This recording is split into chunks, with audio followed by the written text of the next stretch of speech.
ना नहीं आता है तो हमको। खाली घोपा घोपन तू करने आता है लेकिन मांग के सिंदूर करने नहीं आता। ना अच्छा। एक बात बताबो, ये सब जो अभी शादी करे के का जरूरत रहे, तू मिल ना सकत रहला पहले। स्कूल में तो सब कुछ होत रहे, माने ई कॉलन जल के प्यार कर बियाह कर लो के तो हमने बियाह कर सन भाग के। अच्छा, स्कूल में कथी कथी होत रहे? चूमा चाटी होता रहे, टोआ टोई होता रहे, ये सब होता रहे। तो यहाँ हॉल ही नहीं के तो केंगा टुआ टोई हो नहीं खे गजब बतियाता रह तो नहीं मार दे टुआ टोई केंगा हो जाई जब हॉल ही नहीं के। तो एक बात सामान बा ना सामान नहीं खे। का हो तो केंगा फिर काम हो? पिछुआरा टोआ टोई होते रहे। हाँ? पिछुआरा है तोरी बहन के मतलब का कहीं है भाई लोग। ये वो लड़का दूगो बड़ा सन है कोनो स्कूल में का दो अपने में प्यार मोहब्बत क के बियाह कैले बड़ा सन की गण खेला कैले बड़ा सन, वो तो अलग के बात बा।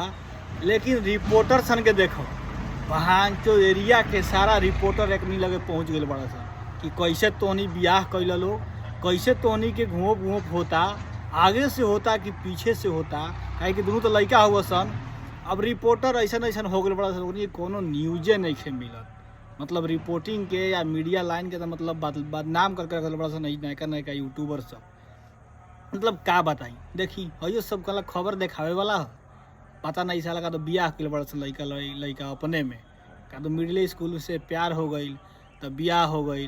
अब ओकनी के खबर बनावे है न्यूज वाला रिपोर्टर पहुँच के खोद खोद के पूछा तड़ा सन धन बड़ा सरे साला तोहनी के साला देश दुनिया में और कोनो मैटर नहीं खे मिलत, और कोनो शब्द नहीं खे मिलत, और कोनो आदमी नहीं खे मिलत न्यूज बनावे के रिपोर्टिंग करे के। जब से 2 रुपया का यूट्यूबर नु माइक पकड़ ले बड़ा सनु घिनवा दिले बड़ा सा साला कौना के बेटी भागता, कौना के लड़का बियाह कैलो, कौना के मेहरारू कौना संग रहता, कौना के पुतो कौना संग रहता, साला एकरे खाली न्यूज बनावता सन।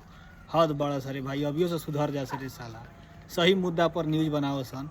तो देखा साला आगे से करता कि पीछे से करता, बियाह हो लड़का लड़का में तब तोनी के केंगे करता।